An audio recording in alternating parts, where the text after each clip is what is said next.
Voici Farid Merouche de la Team 70, donc qui va nous faire une présentation de son deck qu'il a joué en local chez Fantasy Sphere, notre sponsor.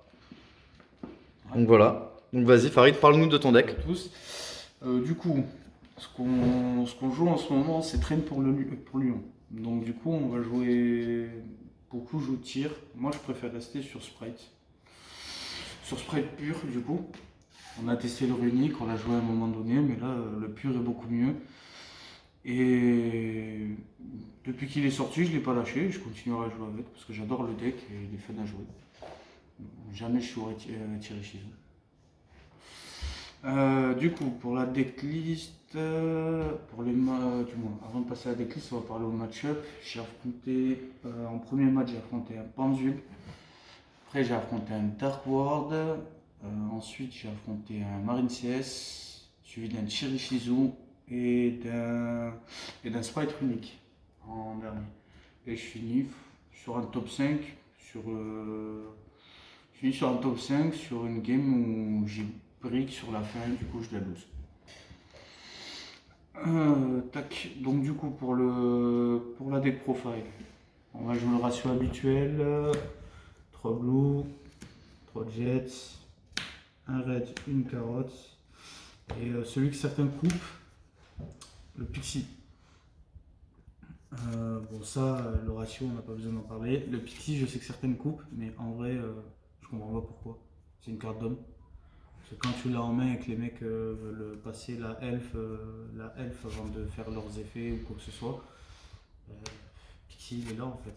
Et quand certains oublient que tu l'as tuto pendant ta loupe, en fait, il crache un monstre à 2005 tout seul, gratuitement. Donc voilà, sur les ratios, j'aurais rien à changer. Rien à changer en vrai, ils sont propres. Et Pixie c'est la carte d'homme. Ensuite, pour les normal summon, on va jouer 2 Swapfrog pour le Todd. Là, dans ma decklist à moi, ce qui change par rapport aux autres, c'est que je joue que 2 castors et un Needle Flipper. Dis-nous pourquoi. Pour la simple et bonne raison que jouer à 2 Needle, 3 castors, ben, j'aime pas parce que je me suis retrouvé trop souvent avec 2 Nibbles en main et du coup ben, mon spring il sert plus à rien, il sert plus à rien dans l'extra. Ouais. Il peut servir à envoyer ce qui me manque, mais voilà, il fait pas le café comme il devrait le faire. Donc j'ai préféré minimiser les ratios pour être sûr de ne pas les avoir en main. Et pour l'instant, ça marche. Je vais pas m'en plaindre en vrai. Je vais pas du tout à m'en plaindre. Et pour la dernière normale, ben, le petit Hyperia. Le petit Hyperia qui est bien, qui permet de draw, sauf quand on a une certaine carte que je montrerai tout à l'heure. Et à ce moment-là, quand on l'a dans la main, ben, on est dégoûté. On est un peu dégoûté. Mais bon, il fait le café quand même. On a déjà sauvé quelques games. Tac. Ça, c'est le ratio des normes. Ensuite, pour les free spots, je vais jouer 3 Magnamuts, 3 Dressworm. Je joue pas Saronir, le fameux, parce que je trouve que genre son effet dans le cimetière, en fait, c'est inutile. Je sais que certains le jouent pour si jamais on a les deux en main, ben, au moins on peut aller tuto le dernier, ou alors pas aller tuto le dernier ou quoi que ce soit, mais je trouve pas l'utilité en vrai quand on fait Magnamut effet. Si on va chercher Dressform, mais si on en a déjà un en main, ben, on va chercher un deuxième Dressform pour le tour d'après en fait, tout simplement. Donc voilà, je casse 6 bestiales. Pour l'instant, c'est pas mal, j'ai pas eu à m'en plaindre. Ensuite, la petite particularité, je joue le Gamma. Pourquoi Gamma? Parce que tout simplement, il y a beaucoup de decks qui vont jouer migrateur dimensionnel ou d'autres cartes. Et des fois, en fait, je les appâte avec les cartes magie rapide qui me permettent de suer. Donc je fais starter, il me fait H, et ben, du coup je fais gamma par-dessus et ça me fait déjà 2 bodies sur le terrain et ça me permet direct de partir sur spring sans avoir claqué une SP ou quoi que ce soit. Donc c'est plutôt pas mal. Je regrette pas le gamma, en vrai, il m'a sorti de bien des galères. Et même des fois, quand ils activent leur effet et qu'on a brick, ben, ça permet de faire 2 bodies sur le terrain et des fois ça empêche l'OTK. Et ensuite, pour le dernier free spot, En termes de hand-trap, je vais jouer 3 Imperm. Parce que c'est la meilleure carte du format actuellement. Elle permet de jouer autour de TTT, elle permet de negate, elle fait tout. Elle peut se set pendant le tour et lock du coup une magie extra. Et en ce moment, pas mal de monde, je crois que dans le tournoi, 2 personnes ont oublié de jouer autour de la ligne qu'elle lock quand elle est set. Et ils se sont pris magnifiquement la zone lock. Ça c'était pour les free spots. Après pour les magies, on va jouer 3 starters, un smasher. Ça, il n'y a rien qui change. Voilà, la carte est trop forte et elle permet des briques. Et après en autre magie, pour les autres magies, on va jouer 3 Emergency Teleport. Pourquoi jouer Emergency Teleport? Pour la simple et bonne raison que on a Gamma. On a Gamma et du coup, ça serait, sachant que Gamma est niveau 2, Gamma est niveau 2, donc des fois ça permet d'économiser la norme et des fois d'abattre les gens en faisant, étant donné que c'est pas One Spartium, tu fais Emergency, la personne panique, t'as le dernier Gamma en main, les 2 autres sont dans le deck, et ben le mec il fait te dire bon ben j'annule la deuxième, ben, du coup tu fais Gamma, ben, ça fait 4 bodies sur le terrain, bonjour. Et aussi si j'ai mis Emergency, c'est parce que c'est bien de jouer Gamma, la carte est forte. Mais le problème c'est qu'une fois qu'on a joué nos monstres, sur le terrain, en fait, le Gamma en fait il est mort. Et je joue Emergency justement pour le rendre vivant en fait. Même si j'ai des monstres sur le terrain ou quoi que ce soit, et ça me permet d'extend et de garder ma norme. Et d'augmenter la stabilité du coup du deck. Pour faire ça. Ensuite, pour la stabilité toujours, 3 pots de prospect et 2 TTT. TTT meilleure carte du format. Je pense pas la rentrer à 3. En vrai, à 2, elle fait très bien son taf et pot de prospect, voilà. Des fois, il permet des briques, tout simplement. Ça, c'était le main deck du coup. Ensuite, on va passer à l'extra. L'extra, jouer 2 elfes. J'ai pas eu besoin, ça suffit. En fait, j'ai pas eu besoin d'en sortir la 3ème. Mais peut-être potentiellement en mettre une 3ème quand Kashtira sortira, parce qu'il peut en bannir une et il nous en reste qu'une. Donc potentiellement la passer à 3 quand Kashtira sera là, mais pour l'instant à 2 elle fait très bien son taf. Ensuite on joue un Spring. La carte, j'ai pas besoin de la présenter, hein, elle fait tout. Elle joue dans tous les decks qui jouent des niveaux 2. Donc, ensuite on va jouer une Charmeuse. Charmeuse, meilleure carte du format. Trop beau. Combien de fois avec j'ai reborn des Magnamutes, déclarer leur effet, tuto un Dressworm à la fin de mon tour. Ou alors reborn des Blues, des Jets pour continuer ma loupe quand je joue contre un match miroir. Ensuite, on joue IP. Pourquoi IP? Pour la simple et bonne raison que dans certaines situations, on n'a pas la possibilité de faire Todd. Et du coup, c'est bien d'avoir quand même une autre interrupt que Todd si jamais on n'y a pas accès. Parce que Gigantix se prend toutes les entrades du monde et généralement c'est lui qui mange tout. Donc du coup, pour aller avec IP, on va jouer une unicorne, un cerbère et un phoenix.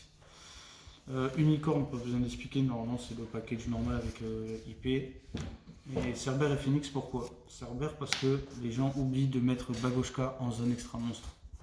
Donc du coup, juste spé, emergency plus une spé, je fais cerbère, je pète le Bagoshka, c'est bon, je peux jouer, il n'y a plus rien qui m'arrête ou il n'y a plus rien qui m'embête sur le terrain.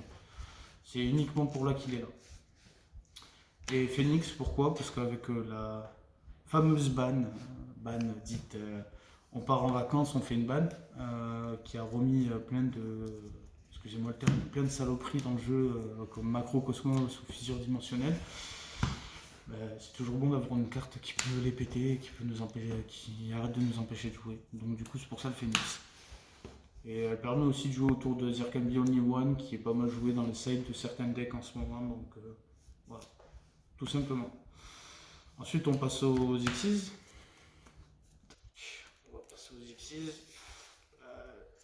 Le Gigantix pour la stabilité et le game. Todd, plus. Ces deux-là, pas la peine de les présenter. Tout le monde les connaît, tout le monde sait ce qu'ils font et ils sont trop forts tous les deux. Ensuite, on va partir sur Onibimaru. Onibimaru, la carte que je ne sortirai pas dans le deck parce que cette carte est trop forte.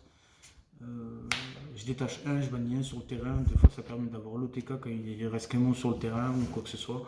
Et je m'en sers des fois pour faire autre chose, mais surtout son deuxième effet qui est marrant quand il est détruit. Quand je jouais contre un Flunder, bon, c'était pas dans le cadre du tournoi, mais avant, tu fais battle, je les crash, ok, il avait 3 matos, et je récupère 3 cartes qui sont bannies qui sont bannies. Cette carte est trop bien en vrai. Ensuite, le truc que certains ont retiré, mais que moi je trouve qui est toujours aussi bien dans le deck, c'est le fameux Shaman Ken. Si je devais dire, le Shaman Ken c'est la meilleure X6 du deck. Et son effet, je reborn, elle permet de jouer autour des shifters, du coup on se prend plus shifter. Elle permet de bloquer les tirs, elle permet de bloquer les Flunders. La carte est trop bien. Et généralement, je m'en sers pour faire le fameux Zeus, quand j'ai pas besoin de l'aspect de mon deck. Donc voilà. Elle est là pour faire Zeus. Et après, la dernière, certains jouent Béatrice, moi je préfère jouer Volo. Volo c'est le meilleur. Cette carte est trop forte. Je préfère Volo à Béatrice. Pourquoi? Parce que Béatrice, à part envoyer d'autres, c'est tout ce qu'elle peut faire. Après, ça sert à rien d'envoyer des blues, des jets. Généralement, si la combo est passée, ils sont déjà dans le cimetière. Donc, je comprends pas pourquoi jouer Béatrice. Pour être tout à fait honnête. Donc, ça c'était l'extra. Donc là, maintenant, on va passer au side. Bon, il y avait le token gros caillou. Tac, du coup, pour le side, on a joué 3 drôles. Pour Flunder, pour tout ce qui est Flunder ou Dark World. Voilà, Flunder qui est plus joué, Dark World qui sort de temps en temps, mais vite fait. Mais la carte, elle a été là quand j'en ai eu besoin, elle a fait son travail, donc voilà. Je la sortirai pas, je pense, pas pour l'instant en tout cas. Ensuite, 3 migrateurs. Vu que les Flunder adorent jouer, on va le jouer aussi. Hein. Thierry passe tombe sur ça, donc c'est parfait. Et après, nous, derrière, on a juste à aller chercher l'OTK, donc je trouve que la carte est bien, c'est une cochonnerie, on va dire, si on peut rester. Ensuite, 2 cartes pour le Shaman Ken. La Chaos Center pour jouer autour de Migrateur. Et le Anubis pour arrêter tir, tout simplement. Tu spé Anubis, tu dis au tir, t'arrêtes de jouer. C'est bien, tu peux faire des fusions depuis ton cimetière, je sais pas quoi, mais quand Anubis il est là, tu dis non. Et pour aller le passer à 2005, il faut y aller. Et Anubis, j'ai préféré le sortir, j'ai préféré remplacer Anubis par rapport à Tessudo parce que tout simplement il a plus de stats et en fait tout ce qui est tiré Shizu, en fait ils peuvent plus se déclarer, donc c'est parfait. Tac. Et même les runiques, du coup, ça les arrête aussi. Ensuite pour le time. Pour le time, on va jouer Diapason et Ghost Sister. Diapason, c'est la carte d'homme. Il y a 2 des parties que j'ai gagné au time grâce à Diapason parce que les mecs n'avaient pas d'intrap, ou alors j'ai joué autour et je faisais en sorte de ne pas me faire interrupt. Et Ghost Sister, je l'ai mis à 2 pour la simple bonne raison que des fois, en fait, quand on passe à la 3ème et que je vois qu'il reste que 5 minutes et que c'est un mec qui met plus de 5 minutes à faire son tour, ou pas parce qu'il joue lentement, mais parce que son deck est comme ça. Je préfère avoir une solution en fait en main, d'avoir une potentielle solution en main, genre pour gagner des points de vie et gagner au time grâce à elle. Voilà. Tac. Ensuite, pour les 4 dernières, on va jouer 3 tourbillons jumeaux et un orage foudroyant. Ça c'est pour les decks anti-backrow, mais aussi pour les decks Flunder. Ça particulièrement, ça aussi, mais ça permet de toucher la piège, et sans la piège, ils font rien pendant notre tour, à part s'ils ont le terrain. Et quoique avec ma version à moi qui peut se passer de sa norme, en fait, généralement, si j'arrive à toucher la piège avec le Twin Twister en stand-by, c'est open. Je fais ce que je veux pendant mon tour. Il n'y a plus d'interruption.